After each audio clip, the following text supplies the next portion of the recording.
পরের দিন সকালের কথা। লতা আপা এসে দরজায় কড়া নাড়ে। আমি সবে বিছানা থেকে নামছি তখন।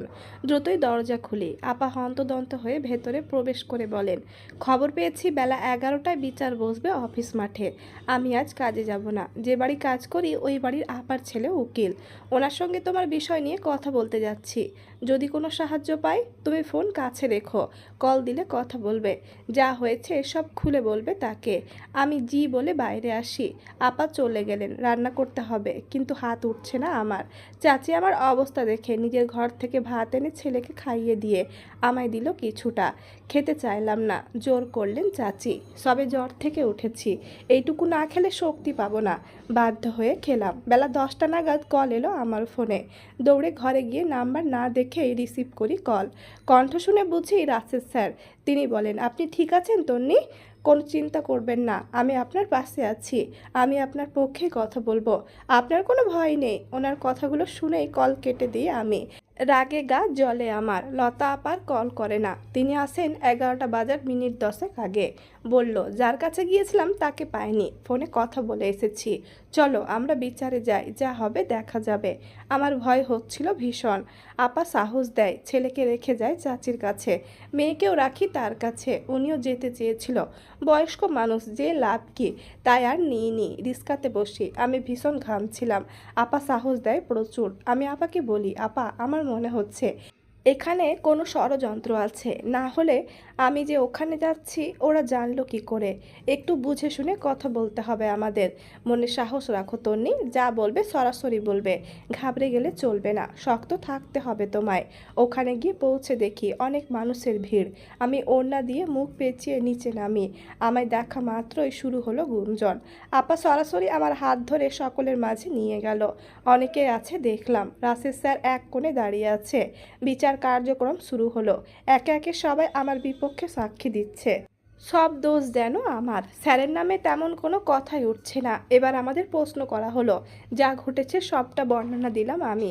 প্রত্যেকে আমার কথার প্রতিদ্বন্দ্বিতা করলো। আমি নাকি সব মিথ্যা বলছি। লতা আপা বলেন, ও সত্য কথাই বলছে।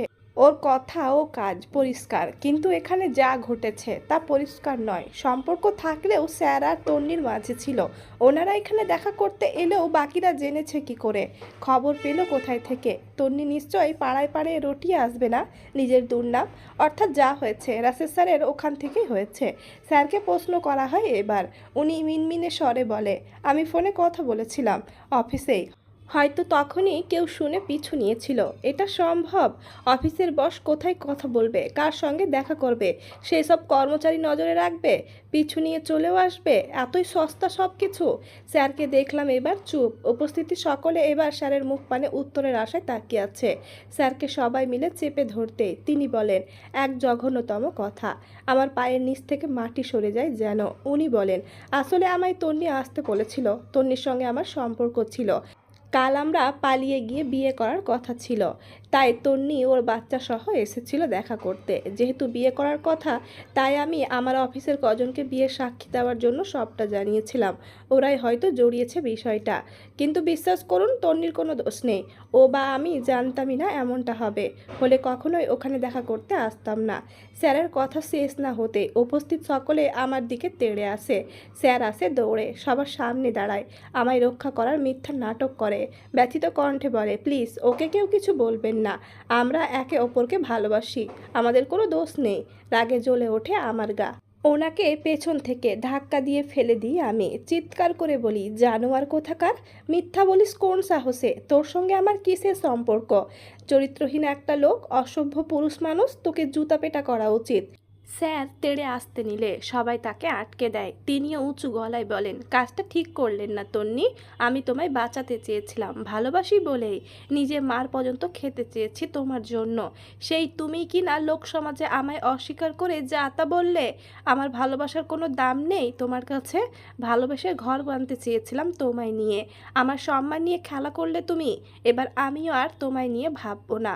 আমি উত্তেজিত হয়ে পড়ি, প্রচণ্ড চিৎকার করি। লতা আপা আমাকে শান্ত করার চেষ্টা করে বলেন, কোনো প্রমাণ আছে এসবের? একটা মেয়ের নামে কোন সাহসে মিথ্যা অপবাদ দিচ্ছেন আপনি?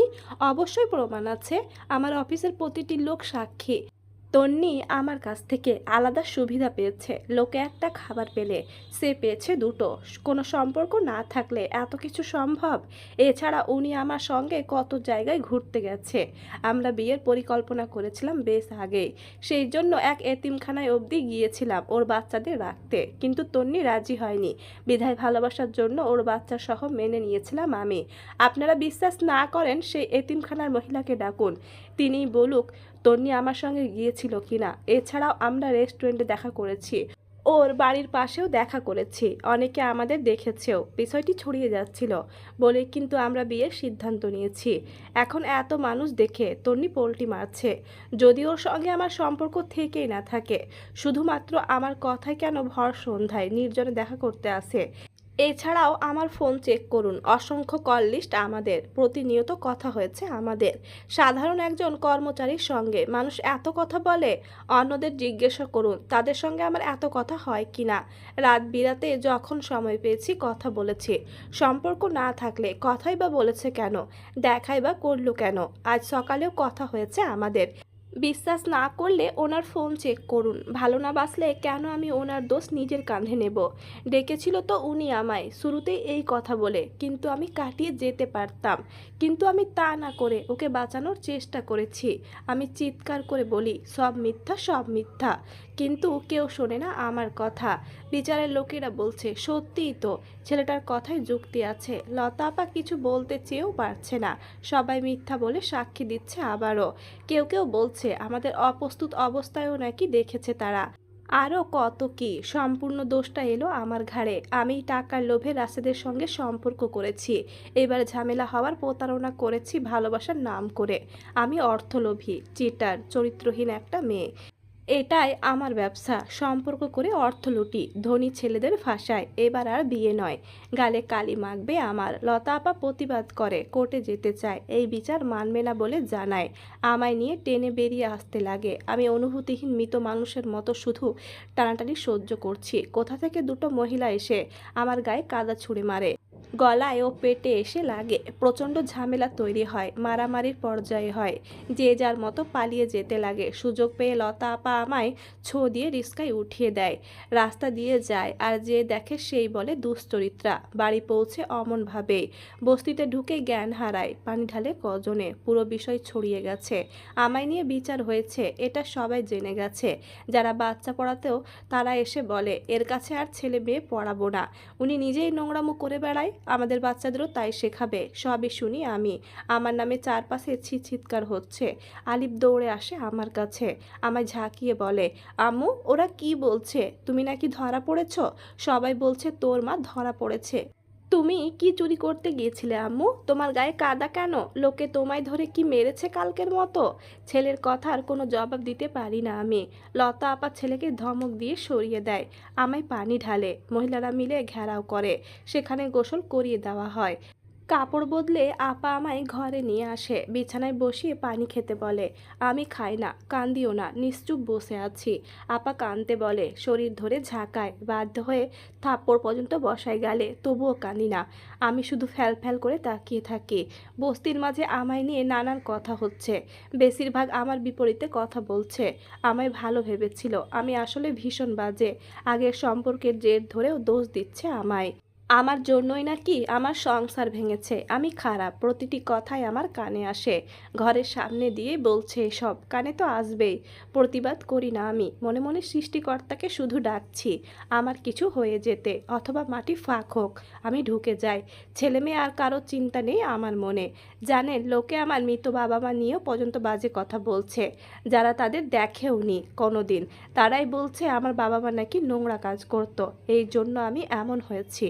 অথচ আমার মা ছিলেন হাফেজা, বাবাও ভীষণ ধার্মিক। সন্তান হিসেবে ইচ্ছে ছিল মৃত বাবা মার নাম উজ্জ্বল করব। আজ কিনা আমার জন্যই আমার অপরাধ বাবা মাকে লোকে এত বাজে কথা বলছে। লতা আপার মেয়ে ঘরে আসে, এসে তার মাকে বলে, মা আলিফের মায়ের কি হয়েছে? বাইরে সবাই বলছে ওর মা বাজে মহিলা, ওর মায়ের সঙ্গে যেন আমরা আর না মিশি, তাহলে নাকি আমরাও খারাপ হয়ে যাব। উনি কি করেছে মা? খারাপ কেন হলো? আমি মেয়েটাকে কাছে টেনে মাথায় হাত বুলিয়ে বলি, আসলেই আমি ভীষণ বাজে মা, তোমরা আমার থেকে দূরে দূরে থাকবে কেমন? আপা বলে, তুমিও না বাচ্চা হলে তন্নি, বাচ্চাদের কথায় কান দিতে আছে। আপা তার মেয়েকেও ধমকে সরিয়ে দেয়। আমি বলি, কজনকে থামাবেন আপা, কজনকে ধমকাবেন? চামড়ার মুখ ঠেকানো যায় না আপা। সে তোমার ভাবতে হবে না। এক গ্লাস পানি খাও, পানি খেলে মাথা ঠান্ডা থাকে। আমার হাতে গ্লাস ধরিয়ে দেয় তিনি, কাচের গ্লাস। পানি হাতে ঘুরিয়ে ঘুরিয়ে দেখি আমি, গ্লাসে নিজের মুখ দেখা যায়। কেমন বিশ্রী একটা চেহারা, ঘৃণা লাগে আমার। পানির গ্লাসটা চেপে ধরে নিজের মাথাতে আঘাত করি। আমার এমন কাণ্ডে সবাই হতভম্ব, কেউ আশা করেনি এমনটা। গ্লাস ফেটে যায়, কাঁচ ছড়িয়ে পড়ে। আমি আবারও সেটা নিয়ে মাথায় আঘাত করতে নিলে আপা আর চাচি একজন মহিলা মিলে আটকে দেয়।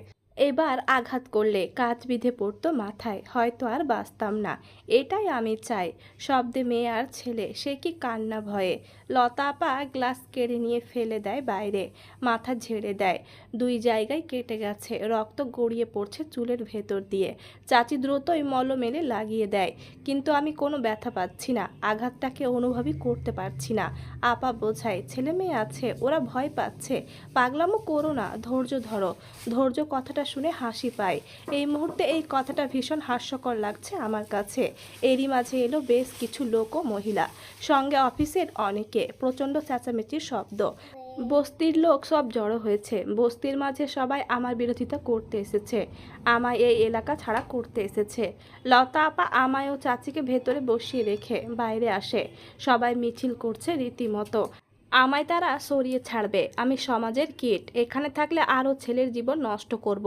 স্যার নাকি আমার জন্য মরতে গেছে। লতা আপা বলেন, তন্নি কি মরতে বলেছিল আপনাদের স্যারকে? সবাই বলে, ওর জন্যই তো এমন হলো। ও প্রতারণা না করলে বেচারা এমন ভয়ঙ্কর সিদ্ধান্ত নিত না। স্যার নাকি হাসপাতালে ভর্তি। আপা বলেন, তন্নি আর ওখানে যাবে না, ওনার আশেপাশেও যাবে না। ওরা বলে, তা হবে না, ওই মেয়েকে এই এলাকা ছাড়া করতে হবে। আজ একটা ছেলের জীবন নিয়ে খেলেছে, কাল আরেকজনের সঙ্গে এমন করবে। ওকে এলাকা ছাড়া করলে একটা উপযুক্ত শিক্ষা পাবে, সারা জীবন মনে রাখবে। আপা বলেন, এভাবে বললেই হয় নাকি? এটা আমাদের বস্তি, আমরা ওকে রাখবো। তখন হলো আর এক ঝামেলা। বস্তিটা যেহেতু একটা এলাকার মাঝেই, তাই এলাকার সকল ব্যক্তিবর্গ বলল, যদি তন্নিকে এখান থেকে সরানো না হয় আমরা বস্তি উৎখাত করব, প্রয়োজনে পুলিশ সহ গুন্ডা লেলিয়ে দেব। এবার দেখলাম ভয়ে পিছিয়ে গেল সকলেই। টাকাওয়ালা মানুষেরা, বস্তির গরিব মানুষেরা এদের সঙ্গে পারবে না। সঙ্গে কম শিক্ষিত দিন এনে খাওয়া মানুষেরা ঝামেলা বোঝে না। তবুও কজনকে দেখলাম আইনের সহায়তা নেওয়ার কথা বলল। অমনি এক লোক তাদের ডেকে বলছে, পরের জন্য বেশি ঝামেলা করতে যেও না, এমন কাদায় ফেলবো যে উঠতে পারবে না। কেস করবে, লড়বে, টাকা আছে, উকিলের খরচ তোমার আছে নাকি? তোমাদের তন্নির আছে পুঁটি মাছ, তোমরা শুধু শুধু বোয়াল মাছের চোখে ধরা পড়ে লাভ আছে? এর চেয়ে যেমন শান্তিতে আছো তেমন থাকো। ধীরে ধীরে পিছিয়ে যেতে লাগে সকলে। নিজের খেয়ে কেই বা পরের মোষ তাড়ায়। তাও এই বস্তির মানুষগুলো আমার জন্য দুটো কথা বলেছে। লতা আপা ছাড়ছে না হাল। তিনি তর্ক করছে। এক সাহেবীর বেশে লোক এগিয়ে এসে বলল, তোমার স্বামী আমার ভাড়া রিক্সা চালায় না? রিক্সা চালকের বউ হয়ে এত বড় বড় কথা বলছো? স্বামীর রিক্সাটা চলে গেলে কি করবে? কি দিয়ে চলবে সংসার? পেটে পাথর বেঁধে থাকতে হবে। না খেয়ে থাকলে তন্নি এসে খাবার দেবে না। নিজের চিন্তা নিজে করো, ঝামেলায় জড়িয়ে বিপদ ডেকে এনো না। বড় মাথারা জড়িয়ে আছে এখানে, তোমাদের বস্তির মানুষের চোপা পেরে উঠবে না কখনোই। এক ব্যাগ টাকা ছড়ালে সবার মুখ বন্ধ হবে। সুতরাং সরে দাঁড়াও, আমাদের কাজ আমাদের করতে দাও। লতা আবার স্বামীকে দেখলাম দূরে দাঁড়িয়ে ইশারা করছে চুপ করতে। পরিস্থিতি হাতের নাগালে যেতে দেখে চাচি বেরিয়ে এসে হাত জোড় করলো সবার সামনে। বলল, দয়া করে মেয়েটাকে মুক্তি দিন। যা হওয়ার হয়েছে, ও শাস্তি পেয়েছে, এবার তো অন্তত রেহাই দিন। মেয়েটা এতিম, কেউ নেই আমরা ছাড়া। দুধের বাচ্চা নিয়ে কোথায় যাবে মেয়েটা? একটু দয়া করুন আপনারা। এক লোক বলেন, এসব পাপ করার আগে ভাবা উচিত ছিল। এখন পাপ যেহেতু করেছে, শাস্তি পেয়েছে, আরও পাবে। চূড়ান্ত শাস্তি হবে ওর। আপনার বেশি দরদ হলে আপনাকে সহ তাড়ানো হবে। আপনার দোকান ঘরটা কিন্তু আমার জায়গার ওপর, গরিব বলে ছাড় দিয়ে রেখেছি। বেশি ক্যাচাল করলে দোকান উঠিয়ে দেব কিন্তু। ভিক্ষা করেও ভাত পাবেন না তখন। চাচি চুপ গেল। এরই মাঝে আসে খালা। তিনিও অনুরোধ করে বলে, মেয়েটা বড্ড ভালো, আপনারা ওকে ছেড়ে দিন, ওর সঙ্গে এত বড় অন্যায় করবেন না। একজন মহিলা বলেন, এ এলো আর এক চামচা, এ এসেছে নীতির কথা বলতে, যার নিজের নীতি ঠিক নেই। লতা আপাকে আর চাচিকে সবাই যা তা বলতে লাগলো। আমার খারাপ কাজের সঙ্গে নাকি তারাও যুক্ত। এবার আর চুপ থাকতে পারলাম না আমি। মেয়েকে কোলে উঠিয়ে বের হলাম ঘর থেকে। চাচি দৌড়ে এসে বলে, তুমি কেন বের হলে তন্নি? ঘরে যাও, আমরা দেখছি তো। আমি জবাব দিলাম না কোনো, সোজা হাঁটা ধরলাম। ছেলের হাত ধরলাম। লোকে প্রচণ্ড চিৎকার শুরু করলো। আমায় বাজে কথা বলল। এক একজনের এক এক কথা। আমি প্রতিবাদ করলাম না তাতেও। রাস্তার দিকে হাঁটা ধরলাম। লতা আপা আর চাচিও আমার পিছু পিছু আসতে লাগলো। আমায় ডাকছে ভীষণ, কিন্তু শুনছি না আমি। কজন ছেলে আমায় নিয়ে হাসাহাসি করতে লাগে। ঢিল ছুঁড়ে মারে গায়ে, পিঠে লাগে ভীষণ। ছেলের পায়ে লাগে দুটো। ছেলে ব্যথায় আর্তনাদ করে ওঠে, তবুও হাঁটি আমি। মেন রাস্তায় আসি। কজন মহিলা আমায় দেখে ফিসফিস করে বলে, দেখ এটা সেই তন্নি, অফিসে স্যারের সঙ্গে নষ্টামি করতে গিয়ে ধরা পড়েছে। মেয়েটা একেবারে লজ্জা ছাড়া। না হলে দেখ এখনও রাস্তা দিয়ে হাঁটছে। আমি হলে কখন গলায় দড়ি দিতাম। এই মেয়ে বাচ্চা দুটোর জীবনও নষ্ট করছে। কলঙ্কের দাগ একবার গায়ে লাগলে সারা জীবন থাকে। বাচ্চা দুটো যখন বড় হবে, মায়ের জন্য লোক সমাজে মুখ দেখাতে পারবে না। সবাই বলবে নষ্টা মহিলার ছেলে মেয়ে। পুরো ভবিষ্যৎ শেষ বাচ্চাগুলোর। আমি তাকালাম তাদের দিকে, তারা আমার তাকানো দেখে চলে গেল। ছেলের দিকেও তাকায় একবার, ফ্যাল ফ্যাল করে বাচ্চাটা চেয়ে আছে আমার দিকে। একটা রিক্সা পেলাম সামনে, তাতেই উঠে বসি। লতা আপা আর চাচি দৌড়ে আসতে লাগে। আমি রিক্সাওয়ালাকে রিক্সা ছাড়তে বলি। রিক্সা চলতে শুরু করে। চাচি ও আপা আমায় ডাকে চিৎকার করে, থামতে বলে। আমি থামি না। পেছন থেকে আপা উচ্চ স্বরে বলে, তোমায় ফিরতে হবে তন্নি। যোগ্য সম্মান নিয়ে ফিরবে। যারা আজ তোমায় পাথর ছুঁড়ে তাড়িয়ে দিল, তারাই যেন তোমায় ফুল দিয়ে বরণ করে। কিছু পাপির কথার জবাব দিতে হবে তোমায়। কাজ দিয়ে দেবে সেই জবাব। যে কলঙ্কের বোঝা কাঁধে নিয়ে আজ বস্তি ছাড়লে, সেই কলঙ্কই যেন তোমার জীবনে সম্মানের রাস্তা তৈরি করে দেয়। আমরা তোমার অপেক্ষায় থাকবো তন্নি। আপার কথাগুলো আমার কানে ঝনঝন করে বাজে যেন। রাস্তা দিয়ে যত যায়, লোকে আমায় হাত দিয়ে ইশারা করে করে বাজে কথা বলে। কেউ বলে, এমন মেয়ে আমার ঘরে হলে নিজ হাতে খুন করতাম। জন্মের সময় এর বাবা মা ভুল করেছে গলায় লবণ না দিয়ে, তখন মরে গেলে অন্তত আজ এই পরিণতি হতো না।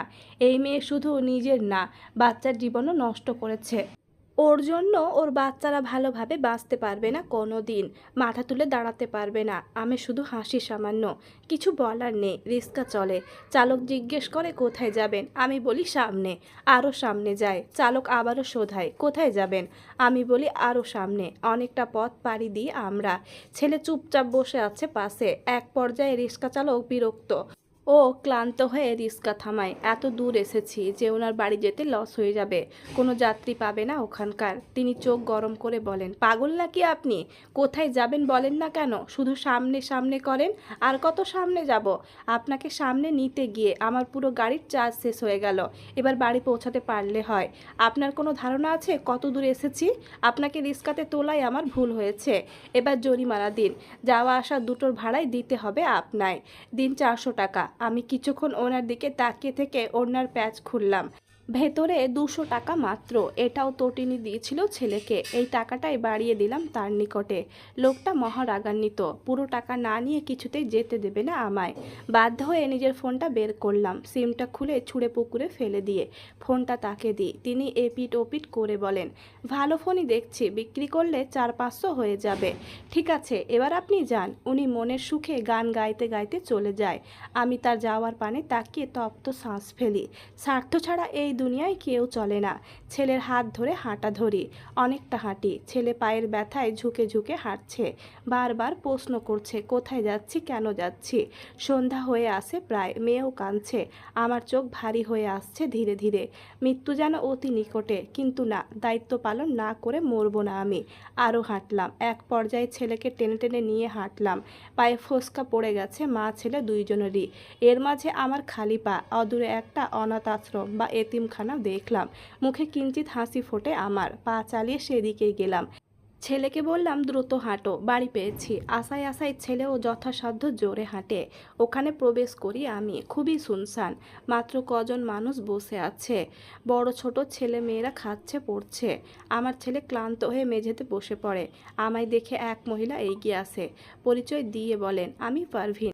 এই এতিমখানায় সহকারী পদে আছি, আপনাকে কিভাবে সাহায্য করতে পারি?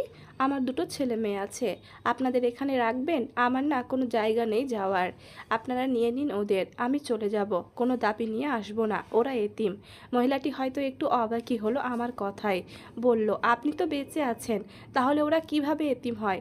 আর বাবা কোথায় ওদের? ওদের বাবা বিয়ে করেছে ওদের ঠকিয়ে, বাবা থেকেও নেই, আমিও থাকবো না। আপনি ওদের রাখলে আমি নিশ্চিন্তে চোখ বুজবো।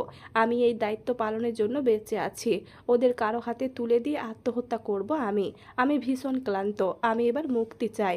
মহিলাটি বিস্ময়ে চোখ দুটো বড় বড় করলেন। আমি মেয়েকে কোনো মতে তার হাতে তুলে বাইরে ছুট লাগালাম। মহিলাটি চিৎকার করে বলে, ওনাকে কেউ ধরো, উনি ঠিক নেই। সবাই পিছু নেয় আমার। পারভিন মহিলাটিও মেয়েকে কার যেন কোলে দিয়ে ছুটে আসে। রাস্তা দিয়ে একটা বড় ট্রাক আসছিল, অন্ধকারের মাঝে আমি সেই ট্রাকের সামনে দাঁড়াই।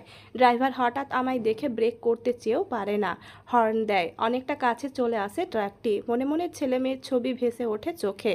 সৃষ্টিকর্তার নাম নিই, যেই না ট্রাকটির সঙ্গে আমার লাগতে যাবে তার আগেই কেউ হাত ধরে জোরে টান দেয়, দূরে ছিটকে পড়ি আমি, জ্ঞান হারাই সঙ্গে সঙ্গেই।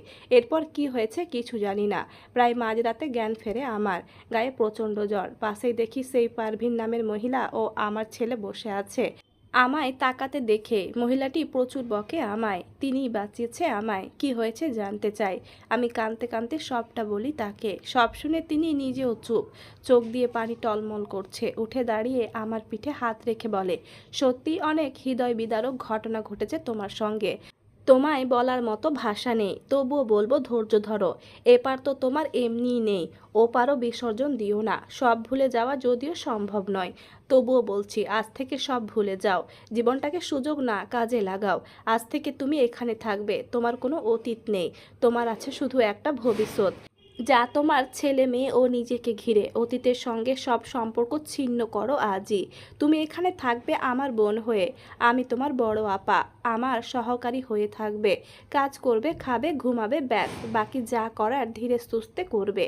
তুমি কি রাজি আছো? আমি কৃতজ্ঞতা ভরা দৃষ্টিতে তাকাই তার দিকে। এতিমখানার প্রতিটি মানুষের সঙ্গে আমি পরিচিত হই, ওখানকার বাচ্চারা আমার সঙ্গে বেশ ভাব জমায়, খুবই মিশুক ছেলে মেয়ে। বড় অনেক মেয়েরা আছে সেখানে, তারা আমার বিষয়ে জেনে আমায় সাহস দেয়, তন্নিমা বলে ডাকে আমায়। আমি তাদের কাছে অনুরোধ করি, আমি গোসল করতে চাই, মূলত অতীত ঝেড়ে ফেলতে চাই শরীর থেকে। নিজেকে খুবই নোংরা লাগছে আমার, পবিত্র হতে চাই। ওনারা রাজিও হয়। আমার শরীর ভীষণ দুর্বল ও আঘাতপ্রাপ্ত ছিল, তাই পারভিন আপা নিজ দায়িত্বে আমায় গোসল করিয়ে দেন। পুরনো কাপড়সহ কানের একটা দুল ও চুলের ক্লিপ খুলে ফেলে দিই। শুধু ফেলে দিই না, আগুনে পুড়িয়ে দিই। ওনাদের দেওয়া পোশাক পরি আমি। রাতের খাবারে সবাই আমায় নিয়ে যায়, খেতে চায় না আমি। সকলে এক লোকমা করে মুখে তুলে খাইয়ে দেয়। কত যত্ন করে আমায়। চুল শুকিয়ে গেলে তেল দিয়ে দেয় মাথাতে, বেনি করে দেয়, মাথায় হাত বুলিয়ে দেয়, ছোট বাচ্চার মতো যত্ন করে ঘুম পাড়িয়ে দেয়। আমার ছেলেকেও ভীষণ যত্ন করে ওরা। মনে ভরসা পায়, এবার হয়তো সত্যিই আমার জীবনে নতুন কোনো মোড় আসবে।